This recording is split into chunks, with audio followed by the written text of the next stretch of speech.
Hi welcome to Arna's veg kitchen. Regular గా tiffins తిని bore కొట్టినప్పుడు వెరైటీగా ఇలా మసాలా పూరీని ట్రై చేయండి. పిల్లలు పెద్దలు అందరూ ఇష్టంగా తింటారు. ఎన్ని పూరీలు చేసినా ఒక్క పూరి కూడా మిగలదు, అంత టేస్టీగా ఉంటాయి. ఇందులోకి ఎలాంటి కర్రీ అవసరం లేదు. రైతాతో కానీ ఏదైనా చట్నీతో కానీ తినేయచ్చు. చూస్తుంటేనే తినాలనిపిస్తుంది కదా. మరి ఇంకెందుకు ఆలస్యము, ప్రాసెస్ ని స్టార్ట్ చేసేద్దాము. ఇందుకోసము స్టవ్ మీద ఒక పాత్ర నుంచి అందులోనికి 1.5 కప్పు వరకు వాటర్ ని యాడ్ చేసుకోవాలి. వాటర్ రోలింగ్ బాయిలింగ్ అయ్యేటప్పుడు అందులోనికి చిల్లీ ఫ్లేక్స్, వాము, కసూరి మేతి, కొత్తిమీర తరుగు, వేయించి పొడి చేసుకున్న ధనియాల పౌడరు, కాస్త గరం మసాలా, టేస్ట్కి సరిపడినంత ఉప్పును వేసుకోవాలి. ఏ కప్పుతో అయితే వాటర్ను తీసుకున్నామో అదే కప్పుతో 1 కప్పు బొంబాయి రవ్వను తీసుకోవాలి. వాటర్ బాగా బాయిల్ అయ్యేటప్పుడు మాత్రమే బొంబాయి రవ్వను యాడ్ చేసుకోవాలి, లేదంటే ఉండలు కట్టేస్తుంది.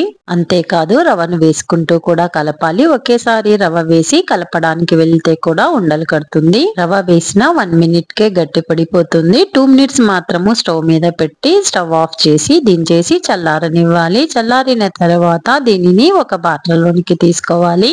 ఇందులోనికి 1/2 కప్పు గోధుమ పిండిని వేసుకొని బాగా కలుపుకోవాలి. గోధుమ పిండి ప్లేస్ లో మైదా పిండిని కూడా యూస్ చేయొచ్చు.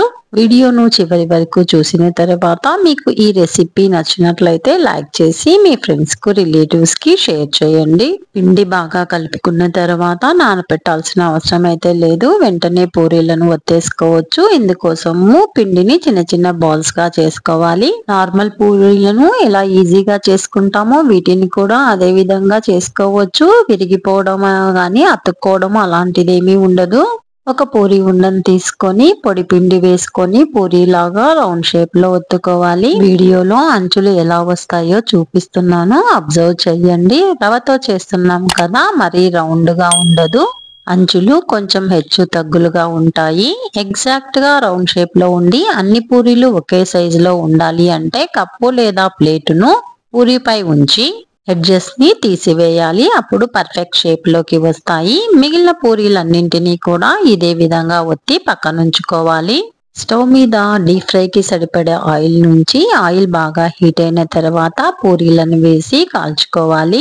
ఆయిల్ బాగా హీట్ ఉన్నప్పుడు పూరీని కాల్చామంటే పూరీలన్నీ కూడా పొంగుతాయి. తక్కువ హీట్ లో పూరీని కాలుస్తే ఆయిల్ బాగా పీల్చుకుంటుంది. పూరీలన్నింటినీ వెంటనే కాల్చుకోకుండా 2 పూరీలైన తర్వాత 2 మినిట్స్ ఆయిల్ ని కాగడానికి వదిలేసి మరలా మిగిలిన పూరీలను కాల్చుకోవాలి. అంతే అండి, మసాలా పూరీ అయితే రెడీ అయిపోయింది.